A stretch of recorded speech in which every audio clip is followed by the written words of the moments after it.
Hello everyone, welcome to my channel. আজকে আমরা English 10টা ওয়ার্ডের সিনোনিম দেখবো, যে 10টা ওয়ার্ডের কী কী সিনোনিমস হয়। আমরা শুরু করি। প্রথমটা ছিল মিড। মিড মানে হলো পারিশ্রমিক। মিড অর্থ পারিশ্রমিক। এটা আগের দিন ক্লাসে দেখাইছিলাম। পারিশ্রমিকের সিনোনিমস হলো রেমুনারেশন।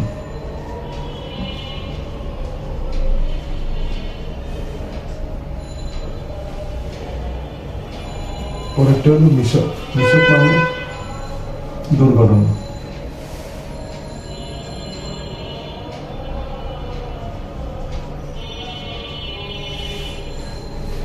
এটাকে আমরা জানি অ্যাক্সিডেন্ট ইস্যু।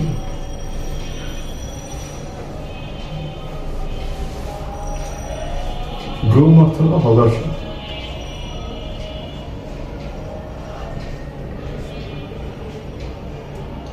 হতাশা এখানে আমরা জানি ডিসঅ্যাপয়েন্টমেন্ট।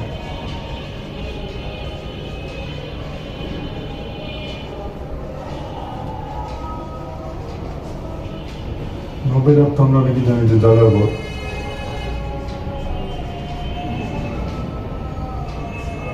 যাযাবরের অনেকগুলো হয়, তবে আমি আজকে একটা দেখাইতেছি, সেটা হলো রোম। প্রোটাগনিস্টের হয় নায়ক অথবা নেতা।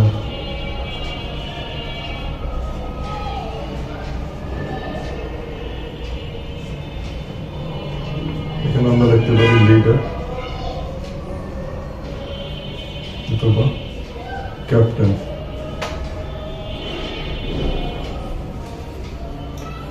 হামবাগের অর্থ হলো ভান করা।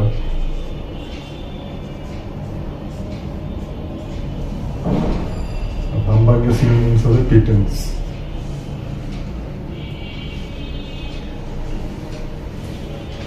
মূলধন হয় যে কারবার করে বা ব্যবসায়ী।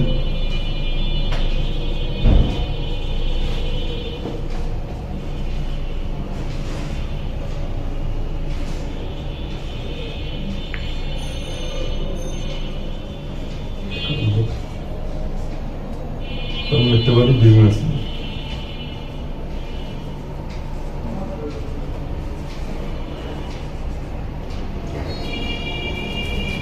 প্রগনোস্টিকেশন একদিক দেখাচ্ছে, অর্থ হলো ভবিষ্যৎবাণী।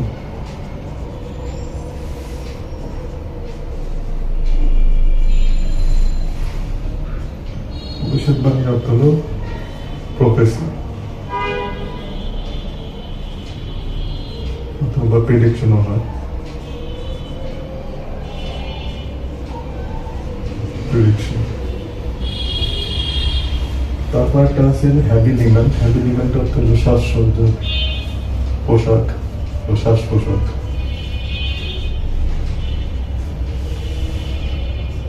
দেখতে পারি অ্যাটায়ার।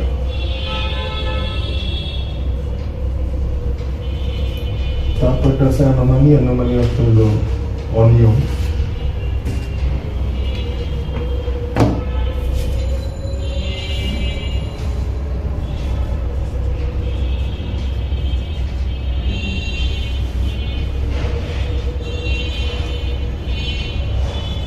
দেখতে পারি ইনডিসিপ্লিন।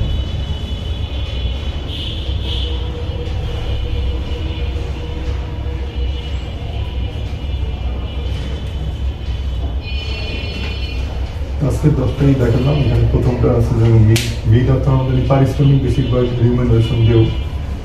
যেমন রিমুনারেশন হয়তো বেশিরভাগই সময় এটা আমরা ইউজ হয় ওয়ার্ডটা, কিন্তু মিড অর্থ হলো যেখানে আছে যেটা মিডটা আনকমন ওয়ার্ড। দুর্ঘটনা এখানে ক্ষেত্রে আমরা জানি অ্যাক্সিডেন্টেই বেশি আমরা জানি, কিন্তু এখানে মিশাব অনেক সময় মিশাব হতে পারে। অনেক জায়গায় আছে মিশাবে বলছেন, এটা একটু কম হচ্ছে। অ্যাক্সিডেন্ট আমরা বেশি করি। আমরা এখানে জানি রিমুনারেশন, এটা জানি অ্যাক্সিডেন্ট। হতাশার মধ্যে আমরা জানি ডিসঅ্যাপয়েন্টই বেশি জানি। ডিসঅ্যাপয়েন্ট অর্থ হলো হতাশা। এখানে আমার গ্রুম এটা হইতেও পারে। কিছু কিছু ক্ষেত্রে যখন আমাদের পরীক্ষা আসবে যে কোনটা সিনোনিমস, এখানে তখন এই ক্ষেত্রে আমাদের এই গ্রুম অর্থটা ব্যবহৃত হয়। নোমেড অর্থ যাযাবর, এটা আমরা বেশি ইউজ করি। নোমেড অর্থ হলো যাযাবর যেটা। আর নোমেডের যেটা রোম, এটা বেশি ইউজ হয় না। এই জন্য আজকে দেখালাম যে নোমেড যদি সিনোনিমস থাকে কোনটা, যাযাবরের সিনোনিমস কোনটা, তখন হবে রোম।